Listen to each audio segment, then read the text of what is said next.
do you do that when they're remote? Like, like if I was your employee and I lived in Colorado with you, I mean, you could take me out to lunch once in a while, or here's a gift card to my favorite restaurant. And what are some things that you do for a VA? Obviously, I mean, probably maybe a bonus here and there, but some things that you do to make it to like, they never ever want to leave. Yeah, and that's the key to the whole thing. Turnover just crushes businesses, and that's kind of what we take pride in, is just having very little turnover. And having a good bonus and raise program is important, and we implement that, and we clearly set those expectations up front. But like I kind of said, money, there's always someone that can pay more than you, so it's got to be something else. So we focus a lot on culture, and here are just a few things that we do. So we have a Monday morning hands-on, we call it an all hands on deck meeting. Okay. And we start off that meeting with everyone sharing pictures of their weekend on Slack. And then when we get on a Zoom or we keep it on Slack, we always start off with a question. So we just hired a new integration manager for Econ Balance. So when we do that, everyone gets to go around and ask the new person a question. So it's a quick get to know you. Nice. When we don't have a new hire, we'll say, hey, what's your favorite food, your favorite sport, whatever it is. And everyone kind of goes around and you get to learn about each other. Yeah. We do a culture meeting once a month and a separate happy hour once a month. The culture meeting has a real purpose where we're trying to get people to believe in the values of what we're building. And the happy hour is more a chance to have fun. We'll play games. There's really no work involved. So that's cool. These are pretty small, take 30 minutes, 45 minutes. Yeah.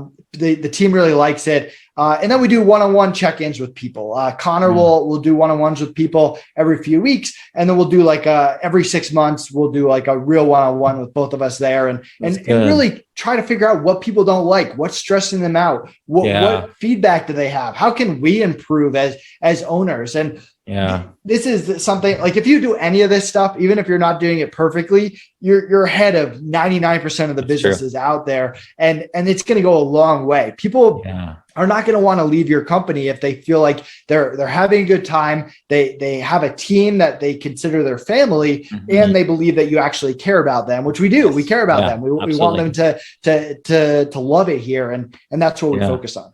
I love the happy hour idea. So do you play an online game or something that you can do it just virtually?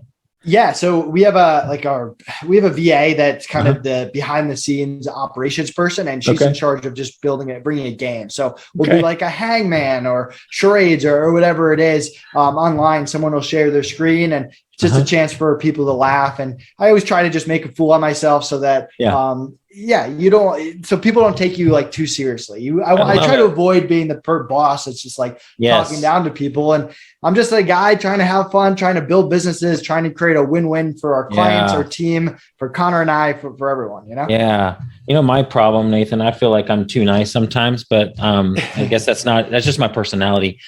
To me, my team, there's 6 of them. And, if they need something, it's, if they're in the hospital or just something happens, like grandma passes away, I send them some money for the funeral to help out with that type of stuff. And we can't do that for everybody that works for us.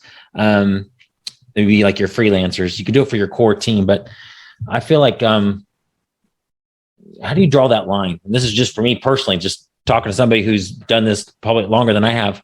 I want to be their friend, but also need to be their boss. And it's easier sometimes to be their friend. They look at me as the boss, I think, but there needs to be a healthy respect there. And is there a point to where you got to just be boss and can't be their friend all the time? That's hard line for me sometimes, I think. Yeah, it is hard. I think a big part of that comes down to the expectations we set up front. And we go through this on onboarding. It's like, hey, we care about you. We want you to succeed. We want you to have a good time.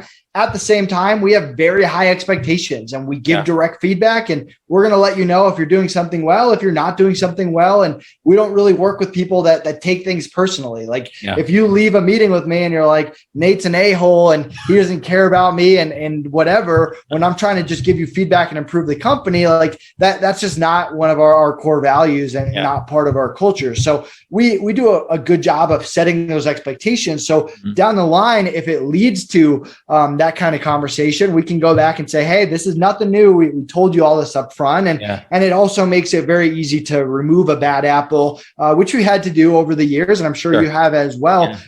People who who will start gossiping behind the scenes or start causing drama, all stuff that's just not part of our culture. Yeah.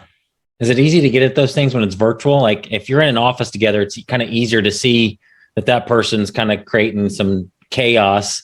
When it's virtual, it's a little bit harder unless maybe somebody comes to you and tells you, hey, this person over here is doing this and that.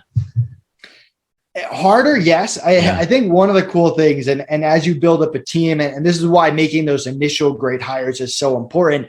If there's an issue, if someone's causing drama, if someone's not doing their job, very rarely am I the first person that finds out about it. Usually someone comes to me and they're like, hey, you should know this is what's happening, because they care so much about the business. They care so much about what they're a part of. They don't want to jeopardize their job. They don't want to jeopardize the company or the culture or anything there. So they're going to bring it up, and they might even address it directly with that person or bring it up to me or whatever it is.